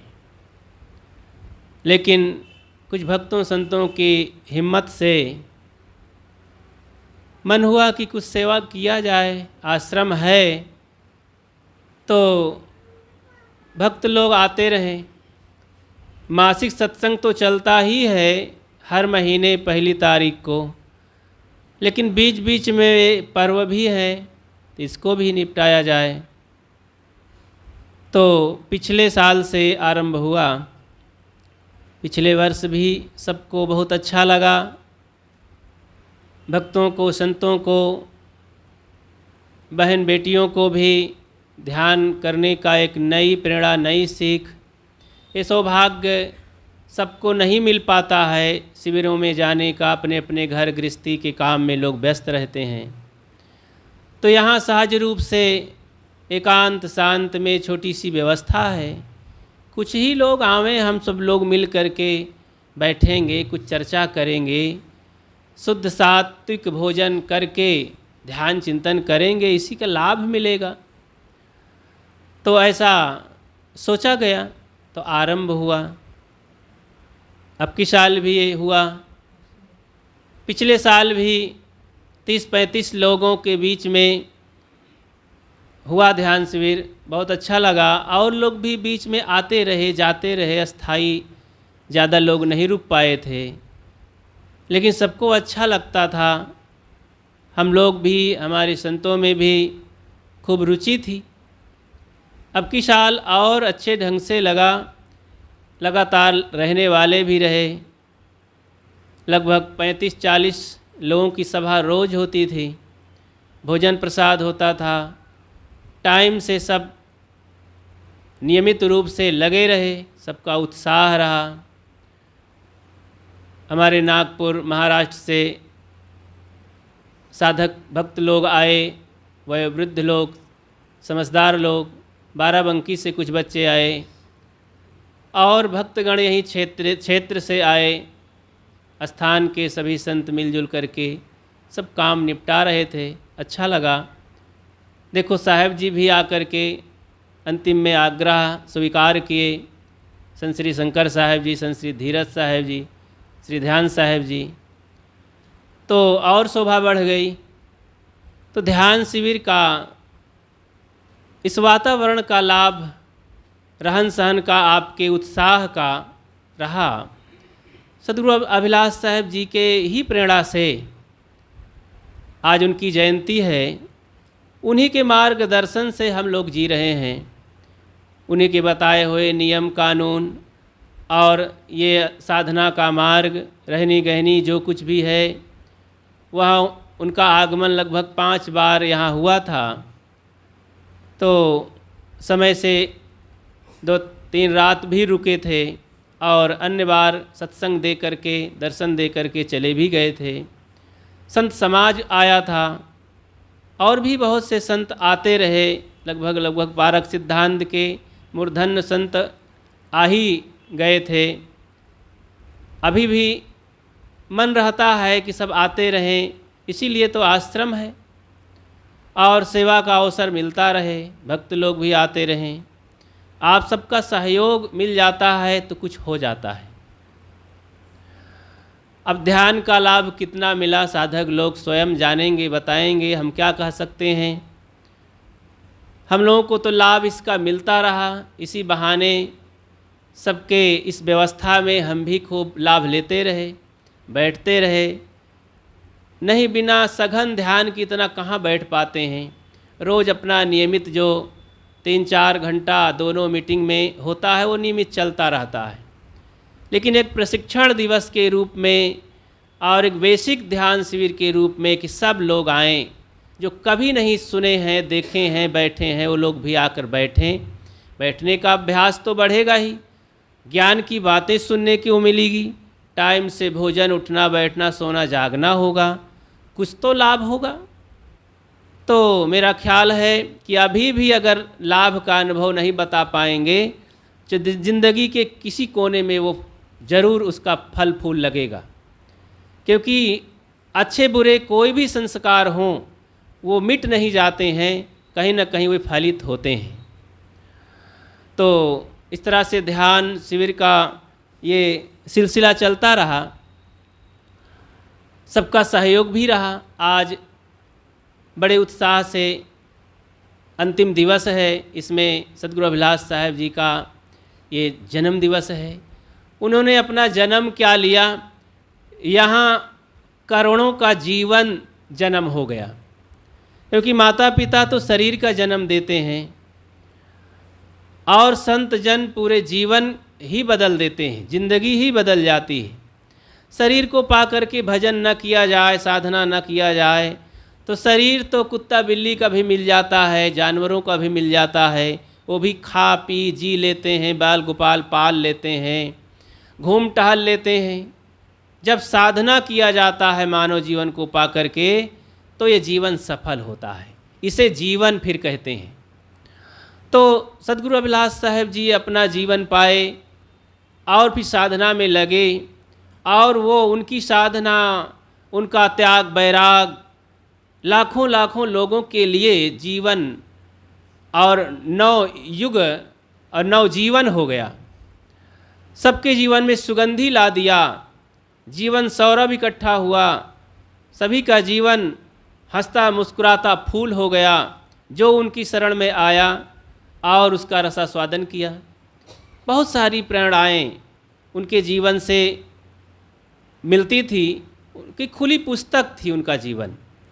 बाहर तो ग्रंथ उन्होंने दिया ही, अपने जीवन से ही, जैसे सद्गुरु कबीर से एड़ी से चोटी तक विद्वानों ने कहा कि आँखें ही आँखें थी, वो कभी झपकती नहीं थी, उनका जीवन हीरे के 56 पहल के समान था। ऐसे ही सद्गुरु अभिलाष साहेब जी का जीवन, जहाँ देखो उनके समय को देखो, रहनी गहनी को देखो, खान पान को देखो, साधु समाज को देखो, उनके ग्रंथ और बोल चाल प्रवचन सत्संग कहीं भी देखो, पल पल पर उन्होंने प्रेरणा दिया है समाज के लिए। जीवन दर्पण आप पढ़ करके उनके कुछ अंशों को जान सकते हैं। कहाँ तक लिखा जाएगा, इन मुखों से वर्णन नहीं किया जा सकता है गुरु संतों के ज्ञान विचार गहराई को। थोड़ी सी चर्चा करके बस अपने मन में प्रेरणा लेकर के जीवन आचरण सुधारें, ये उनकी श्रद्धांजलि होगी, उनकी याद होगी, उनके याद में श्रद्धा सुमन होगा और उनकी भक्ति और याद करने का फल होगा। हम सब लोग ऐसे महापुरुषों से प्रेरणा लें। आज के अवसर पर ज़्यादा प्रेरणा देने वाले की जयंती मनाया जाए अपने गुरुदेव जी की। छत्तीसगढ़ के एक भक्त हैं जो बिलासपुर के पास जांजगीर चांपा पड़ता है, वो ड्यूटी करते हैं शक्ति नगर सिंगरौली के उधर रिहंद बांध में। एनटीपीसी में एक इंजीनियर हैं वे, और लगभग रिटायर की अवस्था में आ गए हैं, 4-6 महीना में शायद रिटायर्ड हो जाएंगे। उन्हें अपने कमाई का योगदान अपने गुरु की याद में आज लगभग 12-14 साल से गुरु जी के जीवन काल से ही जयंती मनाने की उन्हें सूझी है, और भक्तों को संतों को प्रेरणा दे करके खर्च दे करके करते करवाते हैं। बहुत अच्छे भक्त हैं, समझदार हैं, साधक हैं। तो यहाँ भी जोर डाले। हम लोगों का तो विचार था ही ऐसे महापुरुष का। देखो यहाँ सद्गुरु श्री निर्दुंद साहेब जी हमारे थे। उनका शरीरांत 19 मार्च 2012 में हुआ, और फिर सदगुरु अभिलाष साहेब जी का 26 सितंबर 2012 में हुआ। यहाँ आए थे, एक विशाल कार्यक्रम भी हुआ पुण्यतिथि के रूप में सदगुरु निर्द्वंद साहेब के। तो दोनों गुरुजनों से मैंने बहुत सीखा। यहाँ शुरू में आया, यहाँ की भक्ति दीक्षा मेरी थी और यहाँ से तमाम प्रेरणाएँ मिली थी छोटे बड़े संतों से, गुरुजी से। फिर यहीं आना भी हुआ, बड़ा लगाव था, तो सरलता थी आने में। और पुस्तकें तो वहीं की पढ़ता था। फिर जा कर के लगभग 84-85 से मेरा आना जाना वहाँ हुआ, तो वहाँ के ग्रंथ तो एकदम जादू डाल दिए और तेज़ी से लगा, फिर आना जाना चालू हुआ। तो इस तरह से वहाँ से मैंने अपना बोध प्राप्त किया। बोधक गुरु मैं मानता रहा। उनकी शरण में जा कर के वर्षावास करके ग्रंथों का अध्ययन मनन संतों के बीच में करता रहा सघन रूप से। फिर महीनों महीनों रहता रहा। यहाँ से गुरुजी मुझे नहीं रोके। मैं कह देता था, गुरुजी मैं कुछ समझने के लिए जा रहा हूँ और फिर आ जाऊँगा। और संत मुझे बड़ी कृपा करते थे, ठीक है जाइए। आता जाता रहा। तो वहाँ से प्रेरणा ले करके मैं यहाँ कुछ बांटने का काम किया करता था अपने संतों में, भक्तों में। और ये मेरा शुरू से रहा सेवा भाव कि जो कुछ समझ है, बूझ है, बल है, बुद्धि है, उसको बांटा जाए। तो अपने साधुओं में भी पढ़ाई लिखाई ग्रंथों की और सत्संग, ध्यान, चिंतन ये आरंभ किया। धीरे धीरे तमाम चीज़ें चलता ही रहा। तो दोनों गुरुजनों से मैंने सीखा। तो इसी जयंती में मैं गुरुदेव संत श्री निर्द्वंद साहेब जी का भी जन्म दिवस जोड़ लेता हूँ। अलग से मनाने का अवसर नहीं पड़ा, क्योंकि ये सब व्यवस्था करनी पड़ती है, बल बुद्धि लगती है, मेहनत लगता है, खर्च लगता है। तो भूले मना समुझ के लाद लदनिया, उतना ही लादी लादना चाहते हैं जितना चल सकें, गर्दन न टूट जाए। तो ठीक है, और ये पुण्य कार्य भी हमें उतने करना चाहिए जितने में हम बोझिल ना हो सकें। तो उनकी जयंती को भी इसी जयंती में हम मान लेते हैं। तो सदगुरु अभिलाष साहेब जी की आज जयंती है। इसी जयंती में हमारे भक्तराज श्री ज्ञानदास जी एक कविता भेजे हैं अपने गुरु की याद में, और फ़ोन पर बातें हो जाती हैं तो मैं वो कविता थोड़ा सुना देता हूँ। वे कहे हैं कि साहब बन सके टाइम मिले तो इस कविता को 8-10 साल पहले मैं बनाया था गुरु के याद में, तो कह देना इस पावन समय पर। मेरे सदगुरु साहिब को बारंबार प्रणाम है, मेरे सदगुरु स्वामी को बारंबार प्रणाम है। दुखियों के दुख मिटाने वाले, पारख ज्ञान लखाने वाले, प्रेम का पाठ पढ़ाने वाले, भक्ति का भाव बढ़ाने वाले। इसलिए जग में गुरुवर का, इसलिए जग में गुरुवर का करुणा निधान नाम है। मेरे सदगुरु साहिब को बारंबार प्रणाम है। भ्रम को दूर भगाने वाले, मोह नींद से जगाने वाले, भाव बंधन से छुड़ाने वाले, मुक्ति का बोध कराने वाले। ऐसे परम दयालु का निज स्वरूप ही धाम है। मेरे सदगुरु साहिब को बारंबार प्रणाम है। मेरे सदगुरु स्वामी को बारंबार प्रणाम है। कथनी करनी रहनी सम है, सत्य मधुर वाणी में दम है। कथनी करनी रहनी सम है, सत्य मधुर वाणी में दम है। नहीं किसी से त्यागी कम है, इसलिए अनुगामी हम हैं। ध्यान अध्ययन लेखन का नित ही चलता काम है। मेरे सदगुरु साहिब को बारंबार प्रणाम है। मेरे सद्गुरु साहिब को बारंबार प्रणाम है। धन्य भाग्य जो आपको पाया, जीवन अपना सफल बनाया, ज्ञान धन का लाभ कमाया, शांति के सागर में समाया। अभिलाष गुरु के चरणों में पाले ना विश्राम है। मेरे सद्गुरु स्वामी को बारंबार प्रणाम है। मेरे सद्गुरु साहिब को बारंबार प्रणाम है। आप सद्गुरु देव जी का दर्शनाभिलाषी ज्ञानदास, ये भक्त हैं, साधक हैं, भजन रचना करते रहते हैं और बहुत से उनके अपने गुरु की याद में काम करते रहते हैं। जितना ज़्यादा से ज़्यादा भक्त लोग बढ़ें, उनके अनुयायी बने, उनकी बातों को समझें, जीवन कल्याण करें, इसके लिए वे काम करते रहते हैं। तो यहाँ भी अपना कुछ अनुदान भेजे हैं। आज का जो भंडारा और उत्साह जो भी होता है उन्हीं के माध्यम से होता है। तो उनको बहुत बहुत धन्यवाद। जरा ताली बजा कर के सभी लोग स्वागत करें। ऐसे भक्तराज को संतों की ओर से बहुत बहुत धन्यवाद है, आभार है कि वे अपने गुरुदेव की भक्ति में लीन रह कर के सभी भक्तों के लिए भी प्रेरणा स्रोत बनते हैं। तो आगे बात न बढ़ाते हुए थोड़ी सी चर्चा करूं कि ध्यान शिविर जो हुआ और सबका आगमन हुआ, इसमें सबका सहयोग मिला। हमारा ये कार्यक्रम अब समापन की ओर है, लेकिन अंत में एक भजन श्रवण करना चाहेंगे। और भजन रखने के लिए अब हम निवेदन करते हैं आश्रम के ही संत श्री विनय साहब से कि आप अपने मधुर कंठ से सद्गुरु अभिलाष देव जी का एक भजन रखने का कष्ट करें।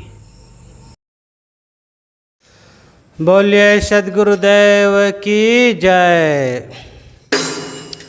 हम छोड़ जगत की आस रहे निर्धारा, ऐसा हो दे हमारा। हम छोड़ जगत की आस रहे निर्धारा, ऐसा हो दे हमारा, ऐसा हो दे हमारा। कोई बोल ठोल कर हंसी करे, स्तुत निंदा अपमान डरे। कोई बोल ठोल कर हंसी करे, स्तुत निंदा अपमान डरे।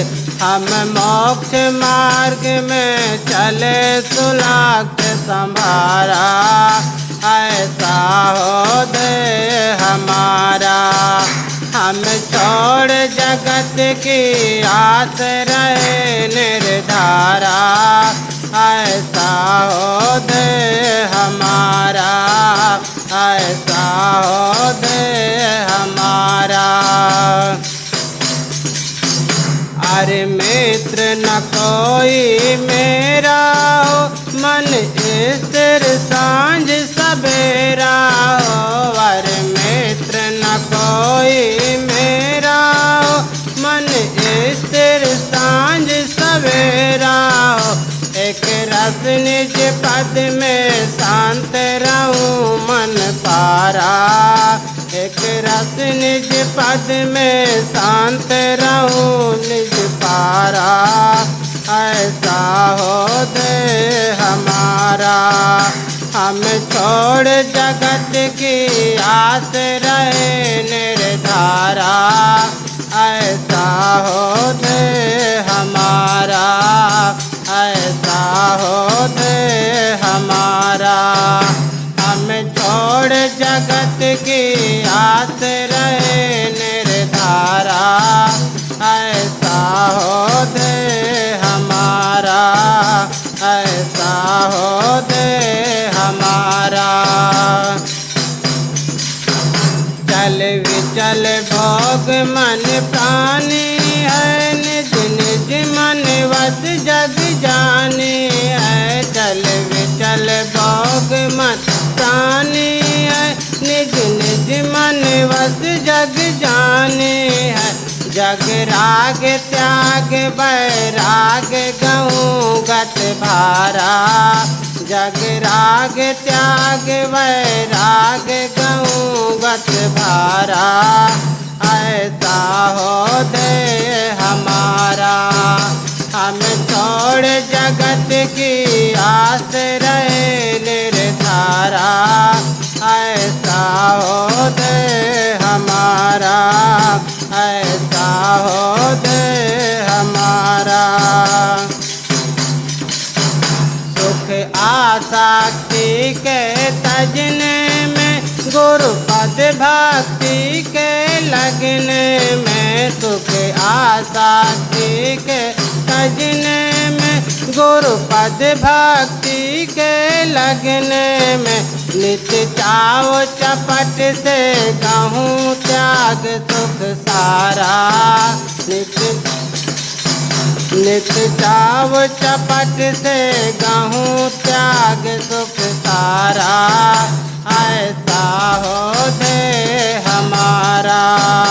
हम छोड़ जगत की आस रहे निर्धारा, ऐसा हो दे हमारा, ऐसा हो दे हमारा। जितना कर्तव्य हमारा हो, निज स्थिति से तू सहारा हो। जितना कर्तव्य हमारा हो, निज स्थिति से तू सहारा हो। पूर्ण सब अभिलाष गुरु आधारा, हो पूर्ण सब अभिलाष गुरु आधारा, ऐसा हो दे हमारा। हम छोड़ जगत की आस रहे निर्धारा, ऐसा हो दे हमारा, ऐसा हो दे हमारा, ऐसा हो दे हमारा, ऐसा हो दे हमारा। हम छोड़ जगत की आस रहे निर्धारा, ऐसा हो दे हमारा, ऐसा हो दे हमारा। बोले सद्गुरुदेव की जय।